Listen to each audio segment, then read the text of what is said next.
I touch my eye, it's like, oh, too late. I know. Wash my hands, oh, touch my eye, too late. You're done. Well, good morning and welcome back to the Crew Call with the Scooters. We're here with our friend Tom Mosser, who is a incredible artist. And what is the technique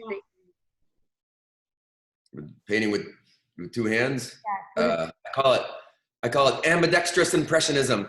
I know it's absolutely.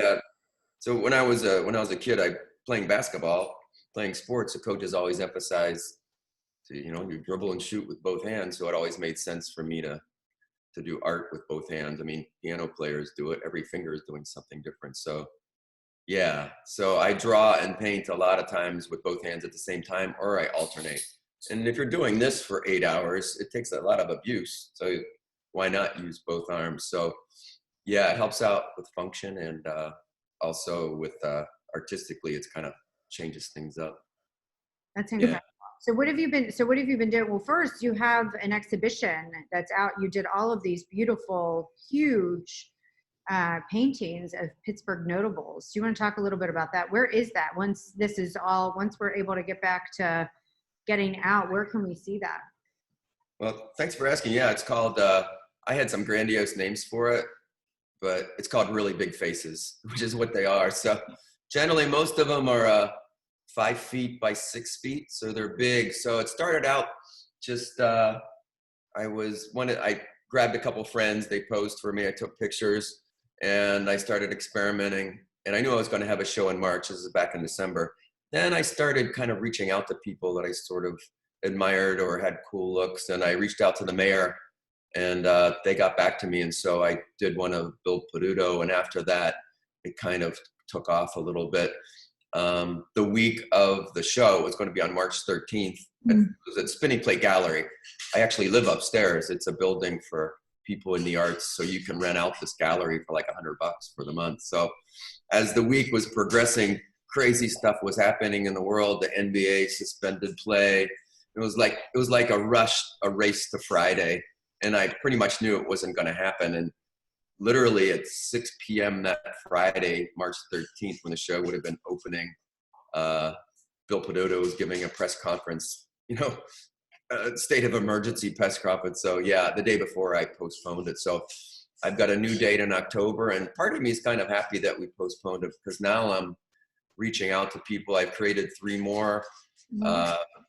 Dawn Keyser, the president of the film office, is going to come over. I'm going to photograph her. So because the gallery shut down, it's right downstairs from where I live. I'm kind of working down there a little bit, but I'm keep adding the portraits and I move them around. And so they're right up against the windows. So to provide a little bit of, inspiration for people going by. So people are sending me nominations and I'm really kind of excited for a silver lining with this in October if things are semi back to normal. I hope to have 40 giant, really big faces on display.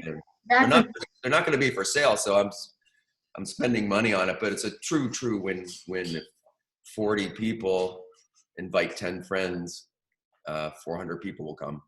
And the thought of having 10 people in a room together is pretty cool right now. So yeah, so I have pretty much access to the gallery for at least a couple more months, so I'll keep displaying them, but the official show won't be until October. Oh, okay. How long do they take? How long? Those are huge. Like, how long does it take you to? I don't know. It's like I work on them at the same time. So wow. It's like you have a plate of food. You eat a little bit of applesauce and the corn, and you try, because of the show, I was trying to get them to sort of a finished look by the show. When is a painting actually done? Sometimes when you have a deadline or if the client likes it. So it's hard to say, but I've really learned a lot with the techniques. I've learned a lot of things to speed things up, and I'm so much better artist because of it.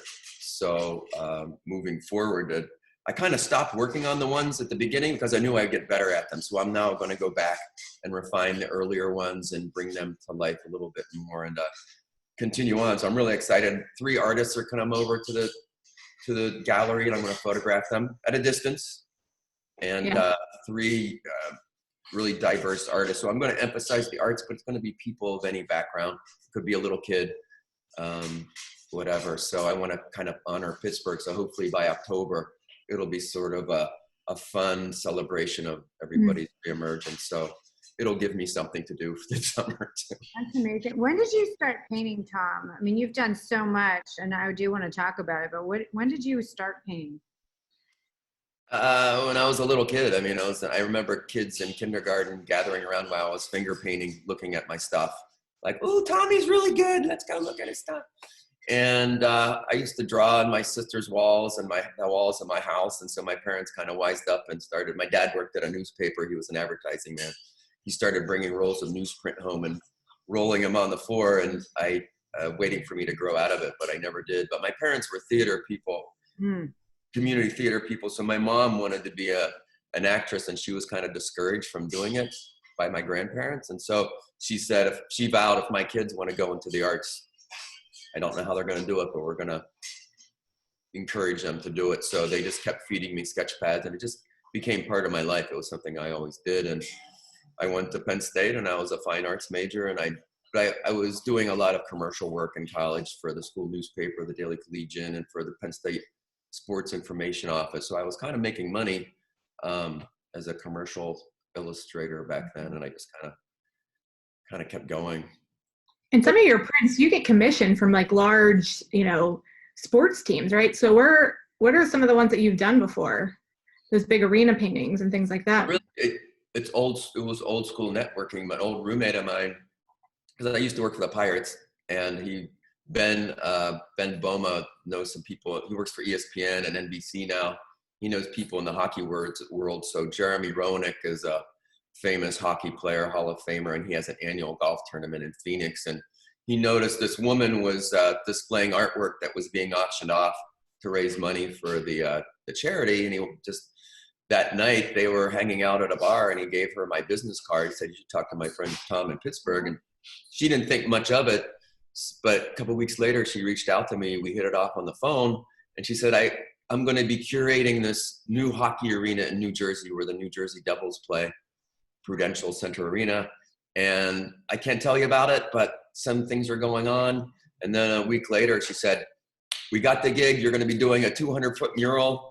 Wow. I have you booked in for at least 40 pieces. I'll send you a contract, 50% up front." I remember I was driving up Walnut Street in Shadyside, and I realized my life's being changed, and it was because of a little business card that a friend gave. So it was a simple old school networking. And so Tracy it's called Sports in the Arts. We've gone on to work on maybe 15 arenas or more around the country. So I get to work through her, and she, like the Minnesota Vikings Stadium, US Bank Stadium, Levi Stadium in Santa Clara, San Francisco 49ers Stadium, Chase Center Arena in San Francisco, the basketball team, Golden State Warriors play Amway Center in Orlando. I did 50 pieces for that. So it's a wide range of work. And so it's like logo treatments, landscape painting. Sometimes it'll be like giant basketball players. So it's all over the place. So all my kind of illustration work, doing all kinds of different things kind of comes in handy with that. So they use local artists from the state, but Tracy brings me along as a team member. So it's a great thing for me. And it's because of this. Lucas, hey, that's my golden retriever. Hold on. Yeah. He needs to be interviewed. Guest star. There he is. There Aww. he is. He's famous. He's famous in your museum series too. We've seen him. Yes, he the painting I did of him, a golden retriever at the museum. It's a depiction of a golden retriever seated from behind looking at a painting of a tennis ball. It went viral, and we sold out of the 100 prints in like 5 weeks back in 2013, and we donated $100 a print to the Animal Rescue League. And I was shocked. I thought we'd sell like 5 because they weren't cheap. They were $500 a piece, but we cut them a check for $10,000. Wow. So they're a big fan of Lucas. So I've gone on to do a whole series follow-up paintings. In fact, there's one right over here. Hold on. So.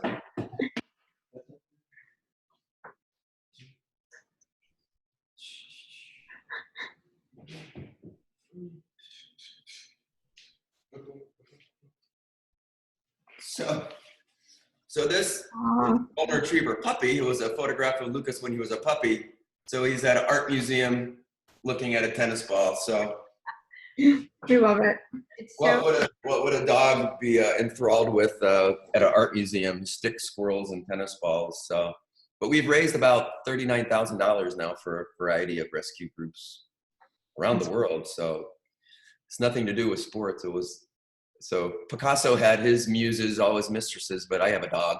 It's not quite as sexy. But you know, I get hugged every morning, so it's good. that is good. That's really good. So But what, besides your exhibit that you're doing with the big faces, how are you keeping busy and how have you seen work shifted during this time?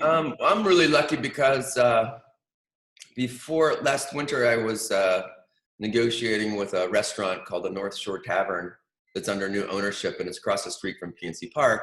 And they wanted, by coincidence, art, Pirates-related artwork for the bar. So they want four 4-foot by 6-foot tall portraits of 4 Pirate baseball players: Willie Stargell, Roberto Clemente, Pie Traynor, and Honus Wagner for the bar. And they want to continue with the project. Oh, good. Luckily, they've paid 50% up front, and you can see one of them in the background. Yep.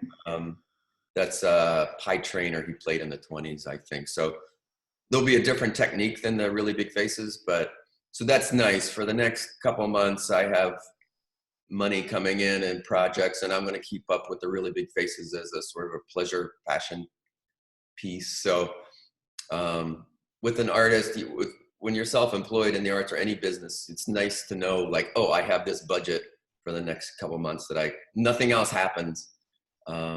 Right now, this is not a good time for disposable income for people. You know, if you're in the arts, you know, like, oh, I want that to decorate my living room, when everybody's 401k is going down. So yeah, so I'm lucky to have this project. But and then like the follow-up prints for the Lucas series. I'll show you one right here. All this interaction, we're gonna have to I do know. all of our. Yeah. I guess I love it. I know, seriously. It's So, so So great. this, you know, home movies. So this is a follow-up. print. 3 golden retrievers at the museum. I'm going to do 5, 6. Oh, shush. So this client wanted, their golden retrievers are blonde, so I'm painting over the print to lighten them up for a client. So Aw. luckily, the golden retriever lovers are still want artwork. So I'm working on 3 right now. My studios, it's called 412 Studios in Etna, and they shut down the building because of the virus. So now I'm working at home. And what is Yeah. everything on canvas? What kind of paints do you use? You know, I work on all medium: papers, watercolor, pastel. I've done it all. Portraits, landscape paintings, cartoon illustration for magazines. I'm all over the place. So I jump around. And another thing that I'm doing every day to sort of like keep things tuned up, I do a self-portrait every day. Okay. You had that whole series. You did Yeah. that for years. I've done like 1,000. That's a lot of bad hair days immortalized. You're brave. There's one. Oh my God. There it is. There was it. Yeah, so that, in fact, in the back, you can see a mirror. Mhm. Oh, shush. There's a mirror, and I do my self-portraits every day with this. So it's kind of old school. Come here, Bob. So, oh. Yeah, so I'm super busy, which is nice. And but you know, I have CNN on all day or parts of the day. But when you're an artist, I share a studio with a young artist that I mentor, Andrea Chavarria. She's 31. She's deaf. So I've been working with her, and I'm really close to her family. So every day I'm with her, or was with her and Lucas, but essentially I work in self-isolation for 20 years. So this isn't really a big change. Like people who are home-based, it's not really changed that aspect of the work. Are you getting out at all? Are you still running? Are you still doing yoga? Are you trying to how do you keep I'm doing now I'm really into biking. the running was really beating up my body. You know, Mhm. we did the Cleveland Marathon together, did we You not? did. You jumped in my car halfway Right. on the way up. I'm still. I remember you trained by running on a treadmill most of the time, and then Yeah. I'm still sore from that marathon, but yeah. So I'm biking a lot. Like now, I roll up my rug in front of the flat screen, and I do YouTube power yoga with Mhm. Lucas and I. But yeah, um, 2 years ago, I had 2 shoulder injuries, which really spooked me from just doing too much Okay. and throwing balls to this guy. And so I'm really conscious of taking care of my body. And when I realized that basically I stand up all day doing artwork and moving around. So to go out and run 5 miles a day is kind of like a little bit overkill. So it's a Right. bit abusive. But yeah, I'm still doing stuff. It's part of the link of, I've done a lot of sports related art because I played a lot of sports as kids. So I know the language. So there's a lot of great artists in the world, but they might not know that Jose Lind was the second baseman for the Pirates in the 80s or the 90s or whatever. And so they don't have to teach me stuff. And I know a lot of weird stuff about ball player uniforms and what they wear. So that really helps me out. I would think so. There's not Network. there for you to be able to work in that industry. Plus, it's beautiful. The work is incredible. Where can people see it? Is it up on your site? How do people have? Social media platforms are really good. I mean, I have on Facebook, Mhm. and I encourage other artists to do this. I probably have 25 Facebook pages for different themes. Okay. Like one, and it's not like I share them all the time. It just comes in handy. Like there was one Facebook page that says Tom Mosser's work for US Bank Stadium, Minnesota. So it has all the work from the Minnesota period. There's videos, and if somebody wants to see it, I just send them the link. And if somebody wants to do a little article, I have all these different links. Mhm. A golden retriever at the museum, the golden retriever series has its own Facebook page. Lucas has like 4,000 likers or something like that. But it's very powerful to have. Mhm. It's tough to make pictures for a living, and so to have the opportunity for people to share your work, I mean, that's huge. Even if it gets you one commission or it gets things out there, and I'm very careful about how I do it. I don't want to be too over with it, but Instagram's really big for me, and every so often I'll get a commission because of Instagram. And it gets people in your studio or you're in your apartment Right. in this case. And there's a motivation factor. I wouldn't do a self-portrait of a day if I didn't have a Facebook page for it. I wouldn't put it on Instagram. So it's a motivator. It like keeps you Accountable. Yeah, it does. It keeps you keeps the accountable. creative juices going. Yeah. So Yeah. With the big faces, did you, while you're painting or you take the photograph, do you have conversations with them, or is it just really based off of that photograph?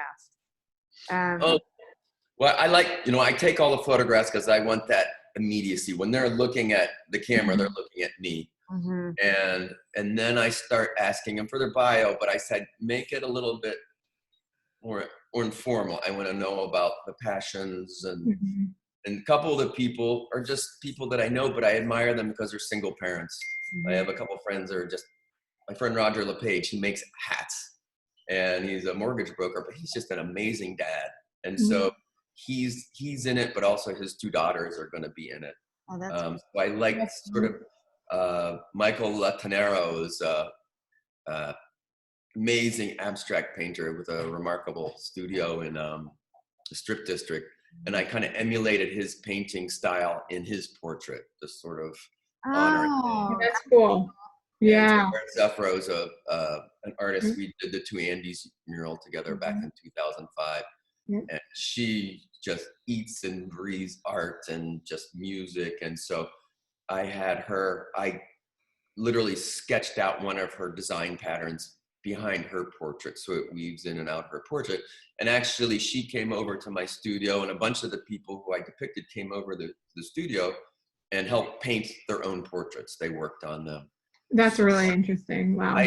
Because I'm not, it's really fun because I'm not a solitary guy. I like company. I'm social. So I love people come to the studio and hang out and work, and they usually bring wine or coffee, which is a plus. But also because of that, I had a show 2 years ago We called it Friends Who Paint Together, Stay Together. What do we call it? Friends Who Paint Together, Stay Together. I don't know, but it was 9 friends who weren't artists. They just hung out at the studio and started making art. So we had a big group art show, and they would come and hang out. And a couple friends just started bringing in big cans of house paint, and they started putting ropes and strings and poles and stuff in the house paint and flinging it around like Jackson Pollock. And then my friend Gabrielle Ortiz, who is a really good artist, she stuck a rod into a gallon of paint. She started doing a rendering of a face. And I had this big epiphany moment of, oh my gosh, I can use that. Because I have this technique I call my loop technique. It's very circular. And I use it for logo treatments and illustration work. But you're very limited in, you have to do it on paper. It's very limited if you're doing on a canvas. You dip a brush into paint and you paint for a while, and then the paint dries up. You run out of paint and you have to reload. So what I would do with, well, I can demonstrate. Yeah. Sort of. All right. So interactive. I know, it's very Art interactive. class, Hold on 1 second. which I failed. Mr. Creste, he Oh. didn't think I was a good artist at all. But his wife, Miss Nestle, I really love. She was in my 3rd grade. So in theory, I can't really demonstrate, but you have a gallon of house paint, right? Okay. Yep. And this is a safety rod that you can get at Home Depot. You put it in the ground to kind of mark Okay. the area or whatever, and it's reflective. So you put the rod into the paint, right? And then you lift it up. So there's paint on the rod, and it starts to flow out. And so what you can do is you walk above a canvas that's on the floor, and you kind of walk around, and as the paint is flowing out, you're drawing, and you can go in circular patterns. So it's the exact same technique that I would use it with the illustration work, very circular and what have you, but you can do it on canvas and go big.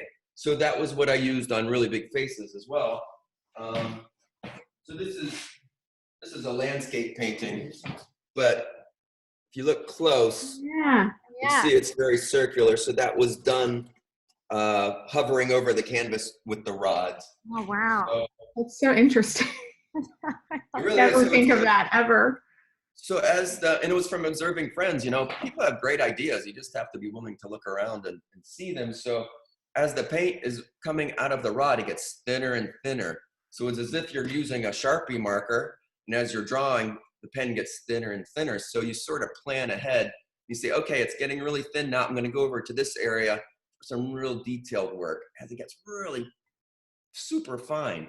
So I love it. I mean, I don't know if anybody's ever done it before to this extent. So I think there's still original thought out there. So anyway, so friends would come over and they would do that technique on their own portraits. So Wow. super fun. I have photographs of people working on Sam Gibson. She's a trainer and a singer, and she's working on her own portrait. So yeah, Wow. it's really, really cool. So it was more than just doing portraits. It was very social and very sort of collaborative. So it says Really Big Faces by Tom Mosser and Friends. So I give people credit for helping. Now, will you make prints of those? Or, I mean, if you're not going to sell them, are you going to make prints or? Well, if I made prints, I'd like to see them end up in a public place somehow. Like envision like 40 paintings at the airport, maybe temporarily, as Mhm.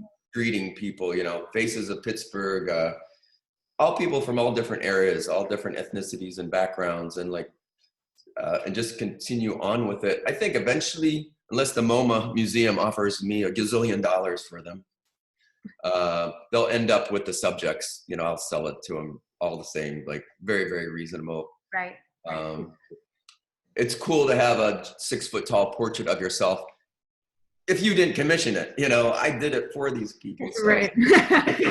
it would be, ideally it would end up with them. So, and if I made prints, I would make sure the subjects all got a print for free. You can't sell prints of somebody's image without their permission. So Right. it's not, Right. but I'd like to see them stay as sort of a collection together or end up in the hands of the homes of the subjects.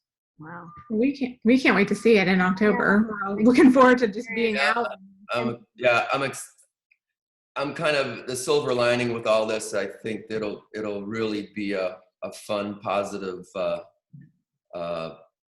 event and something to look forward to for me and like and the people that are that I'm depicting. It's so great because they say, "I'm so honored, Tom, that you chose me," and I say, "Oh, I'm very honored that you accepted." So it's just such a feel-good project, and I'm glad I had a lot of coffee today. I thought of it and came up with the idea. I'm turning around because I'm petting Lucas this whole time. He gets he's amped up because I'm talking. That's okay.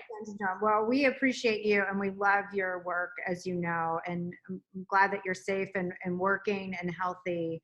And I can't wait for the exhibition. It's going to be absolutely amazing. Yes, agreed. Right back at you guys. Yeah. Thanks for this. This is fun. Thanks for keeping me company. Oh, Yeah. absolutely. Thank you. And tell Lucas thank you too. Yeah, thanks, Lucas. All right, hold on. Come on. The finale. There you go. Oh, See bye, ya. buddy. Bye, guys. Bye, thank you. See ya. Right, Lucas.